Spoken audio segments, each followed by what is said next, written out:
Hello friends, आपके अपने YouTube channel Krishna classes पर आप सभी का स्वागत है। चलिए आज हम लोग नंबर सिस्टम के कुछ पार्ट्स को सीखते हैं। नंबर सिस्टम अर्थात संख्या पद्धति के बारे में सबसे पहला बात क्वेश्चन उठता है कि सर नंबर होता क्या है। तो आप जानिएगा, नंबर जो होता है, नंबर की सबसे छोटी इकाई अंक होती है, डिजिट होता है, जो 0, 1, 2, 3, 4, 5, 6, 7, 8 और 9 होता है। इसी डिजिट का उपयोग करके हम लोग कोई भी नंबर बनाते हैं, या इस डिजिट को ही हम लोग बोल सकते हैं नंबर भी बोल सकते हैं।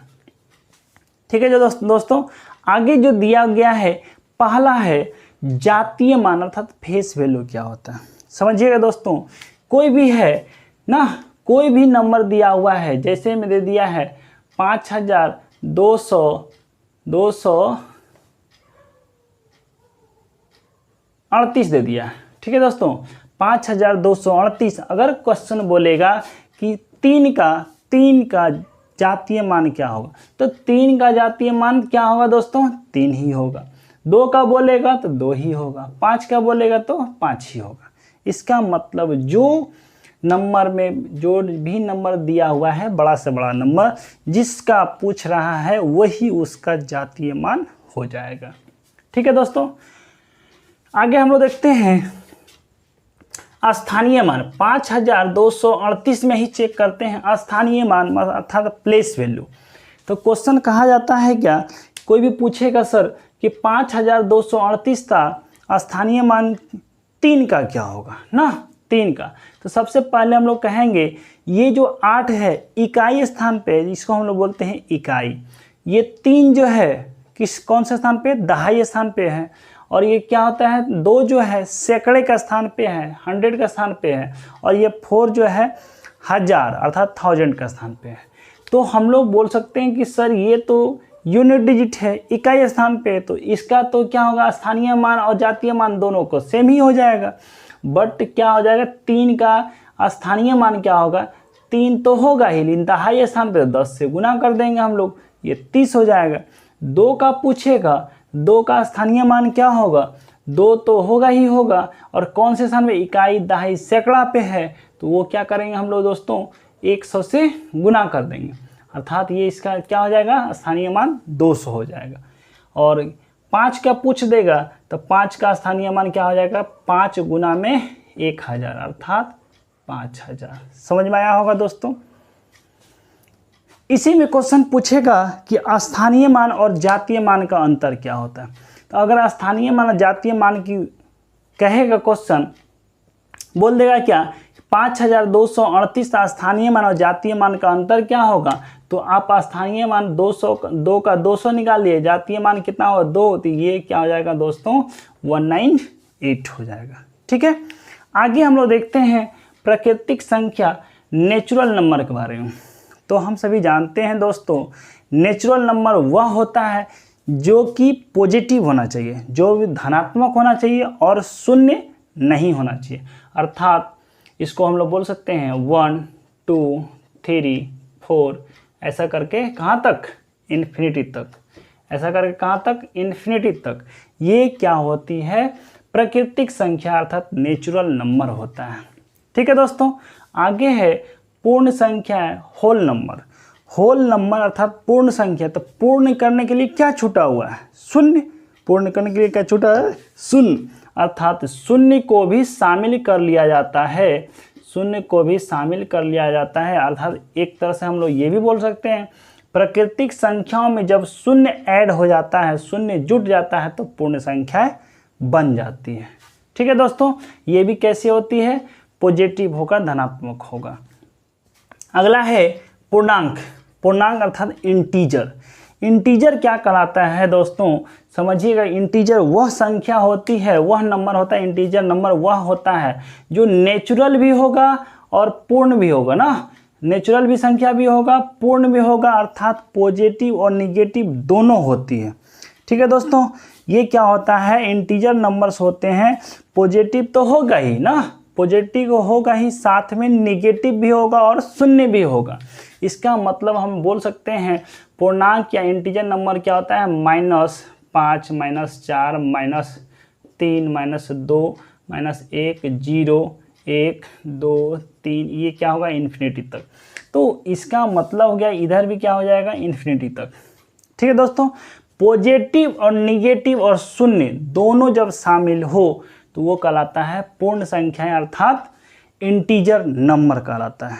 ठीक है दोस्तों, आगे हम लोग देखते हैं सम संख्या के बारे में। ठीक है दोस्तों, ये सम संख्या क्या होता है, वैसी संख्या वैसा नंबर जो 2 से विभाजित हो जाए, 2 से भाग लग जाए, वैसी संख्याएं सम संख्या कहलाती हैं। जैसे में देख लीजिए 2 है, 4 है, 8 है, 16 है, कुछ भी है, 512 है, जो 2 से कट जाता है।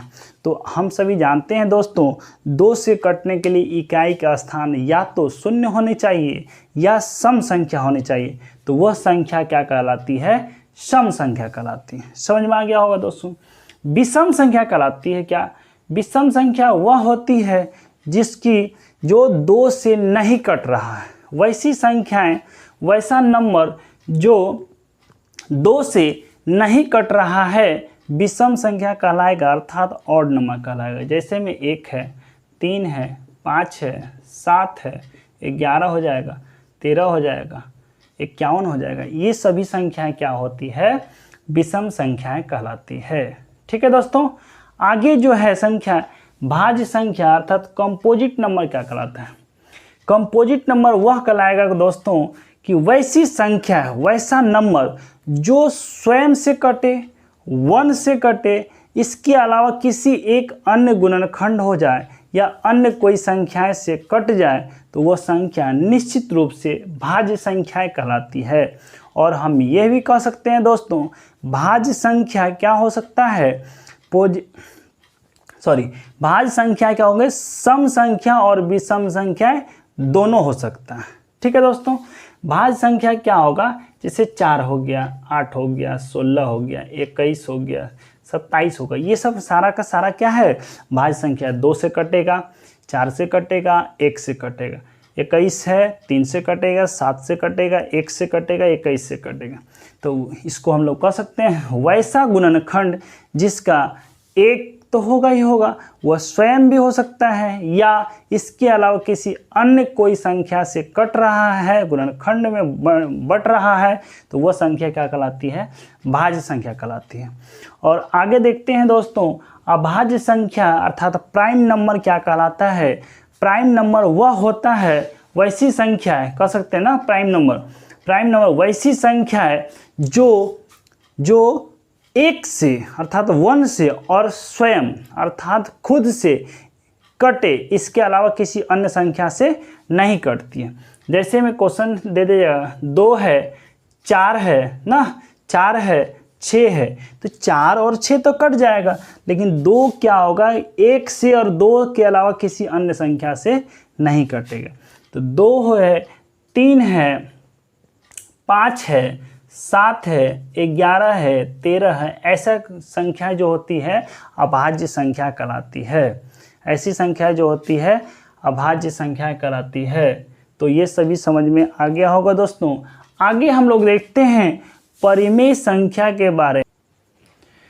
चलिए हम लोग दोस्तों परिमेय संख्या का क्या कहलाता है समझिएगा। परिमेय संख्या वह होता है जिसको हम लोग P/Q अर्थात भिन्न के रूप में लिख सकते हैं। एक तरह से ये भी कर सकते हैं Q does not equal to 0, Q does not equal to 0। परिमेय संख्या वैसी संख्या है जिसको हम लोग P/Q के रूप में लिख सकते हैं और Q का मान 0 नहीं होना चाहिए, 0 नहीं होना चाहिए। जैसे हम लोग 3/7 ये क्या है, परिमेय संख्या है। 7/9 ये क्या है, परिमेय संख्या है। तो ये समझ में आ गया होगा दोस्तों। तो परिमेय संख्या वह कहलाती है जो P/Q के रूप में लिख सकते हैं, हाँ, और Q का वैल्यू 0 नहीं होनी चाहिए। तो यह संख्या क्या कहलाएगी, परिमेय संख्या कहलाएगी। अपरिमेय की संख्या क्या कहलाती है ना, इरेशनल नंबर ना, इरेशनल नंबर क्या कहलाता है, वैसी संख्या है ना, वैसी संख्या जो P/Q के रूप में नहीं लिख सकते हैं, p/q के रूप में नहीं लिख सकते हैं, नहीं लिखा जा सकता है, नहीं व्यक्त किया जा सकता है, तो हम लोग उसको अपरिमेय संख्या कहते हैं। अपरिमेय संख्या में भी क्या होना चाहिए, q का वैल्यू 0 के बराबर नहीं होनी चाहिए, q का वैल्यू 0 के बराबर नहीं होनी चाहिए। अपरिमेय संख्या जैसे में कहा जाता है √2 क्या है, अपरिमेय संख्या है, √3 क्या है, अपरिमेय संख्या है, √5 क्या है, अपरिमेय संख्या है, पाई क्या है, ये क्या होती है, ये सारा का सारा अपरिमेय संख्या कहलाती है। और लास्ट हम लोग देखते हैं वास्तविक संख्या है, अर्थात रियल नंबर क्या कहलाता है दोस्तों। रियल नंबर वह होता है जो परिमेय संख्या और अपरिमेय संख्या दोनों को मिला दे तो वास्तविक अर्थात रियल नंबर कहलाता है। जैसे में हम लोग 3/2/5 भी लिख सकते हैं, 3/5 को लिख सकते हैं, 7/9 को लिख सकते हैं, √2 को लिख सकते हैं, √5 को लिख सकते हैं, पाई को लिख सकते हैं। ये सारा की सारी संख्याएं जो होती है वास्तविक संख्याएं कहलाती है। तो ये हमारा नंबर सिस्टम का बहुत ही इम्पोर्टेंट पार्ट्स था जो कि आप लोग को बताना बहुत ज़रूरी था। तो दोस्तों अगर ये वीडियो अच्छी लगी होगी तो इसे लाइक एंड सब्सक्राइब ज़रूर कीजिएगा और अपने दोस्तों के पास शेयर ज़रूर कीजिएगा। नमस्कार।